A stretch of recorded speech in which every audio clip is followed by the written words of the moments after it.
Hello and welcome to my channel. My name is Lynn, and today I am going to craft with just a couple of things from the BetterPress Christmas collection. There are a lot of press plates in this collection, so definitely check it out if you want to explore the BetterPress for the holidays because there are a lot of different styles, different designs, and so I think there's something for everybody in this collection.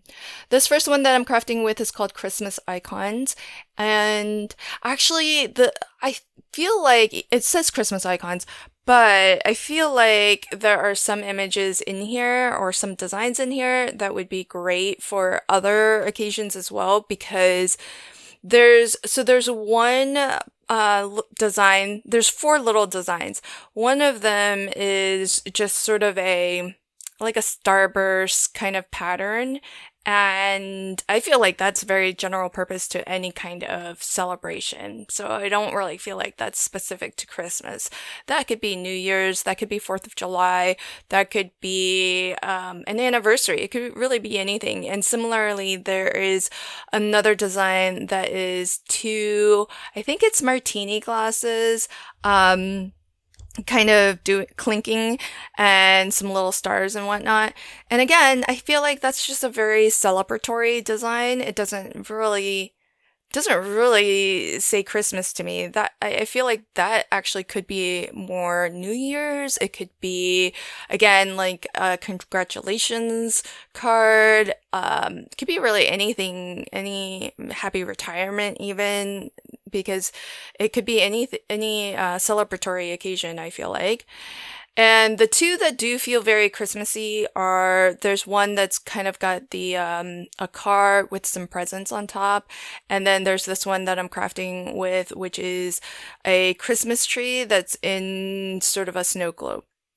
And what I'm doing is I'm actually using Stays On Opaque ink by Sukaneko, and I'm inking with that instead of the BetterPress inks.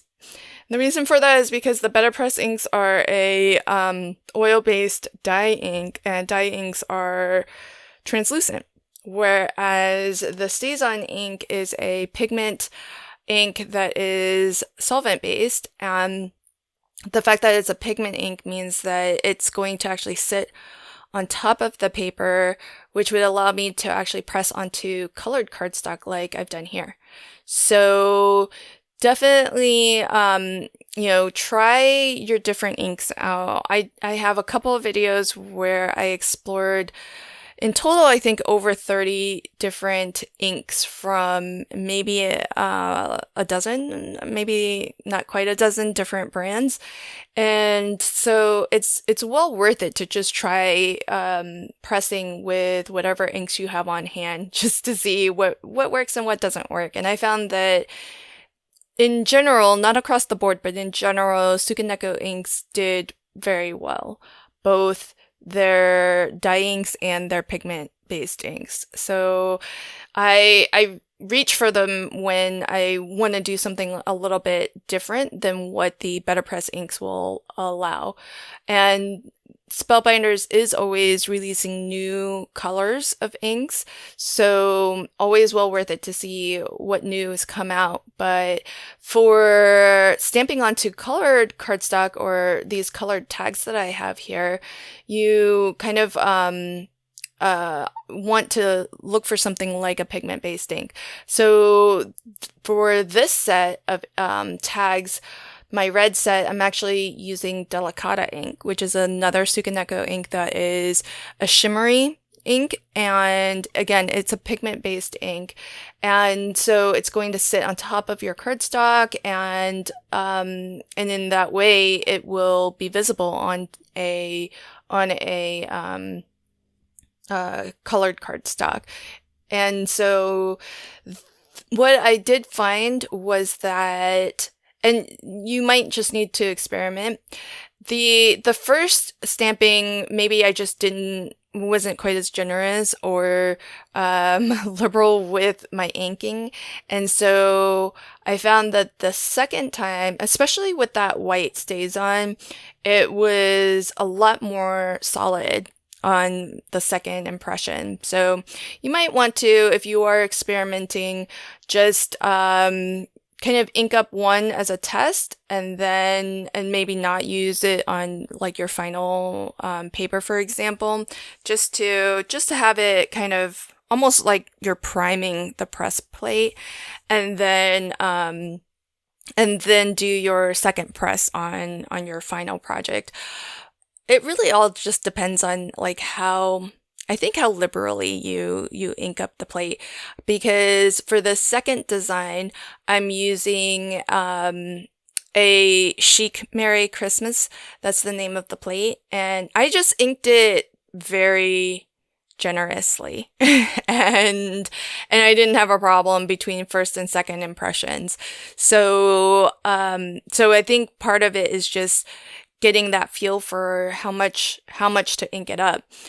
And this one, I am pressing onto the recommended 100% cotton card stock. It's not the one that Spellbinders sells, but I found that through my testing, it works really well. Not quite as well as the Spellbinders one, but pretty darn good. And for the price point, I like it for that. So I'm saving my Spellbinders cotton card for really special cards, and because they are at a higher price point than I'm able to get this one. And I'm going to continue to shop around for different cotton card, because Spellbinders does offer them in a couple of different colors. So you have a more warm kind of ivory, but then you also have like a cooler tone card stock as well. So I would definitely check that out too. But I'll leave a link to the one that I'm actually using here. And this design, I feel, is really, it's gorgeous. It's so simple and so classic. I think if you sold your cards, these would be really fabulous, and I bet they would sell really quickly year after year too, because I feel like it's one of those things that it's so classic that you could bring it back every year, and it would still kind of stand the test of time. It's not super trendy, and so I think it would be a really good seller.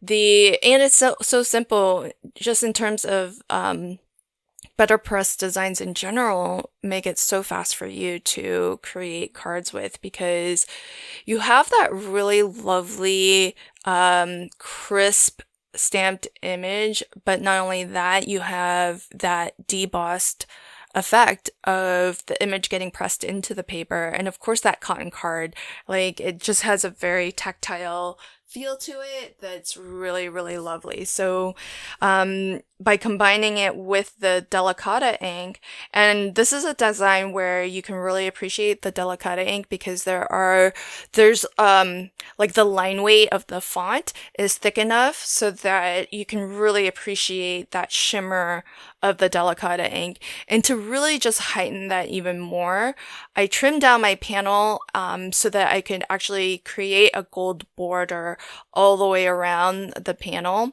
And I'm going to use the exact same Delicata ink to just swipe all four edges of my card base so that I have an exact match with the pressed design, and it just ties everything together as well.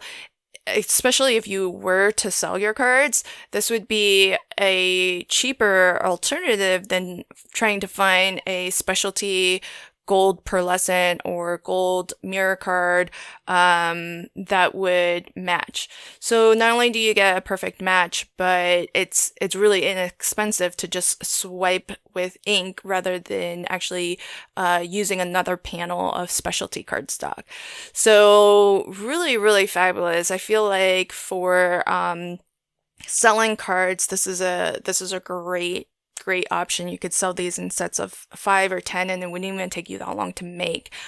I don't sell my cards, but what I'm thinking about doing is actually making these as gift sets. So probably will make some to give out and send out as my holiday card.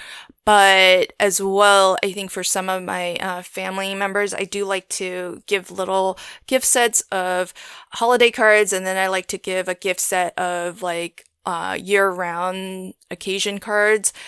So that any cards that I have left over at the end of the year, I just try to combine them in sets and, and just give them away at the end of the year if I haven't used them by the end of the year.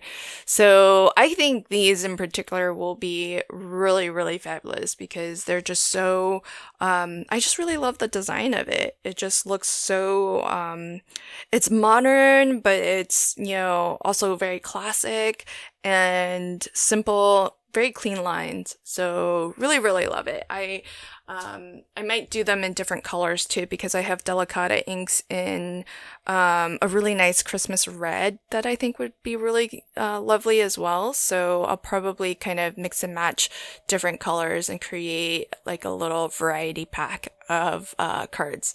So here's a final look. You can see that hopefully the camera's picking up on that shimmer of the Delicata ink. Really, really lovely. And then another final look at the tags that I created. These ones, I'm not sure if I'll give them as a gift set. I might make a few more just to round out the set of maybe 5 or so.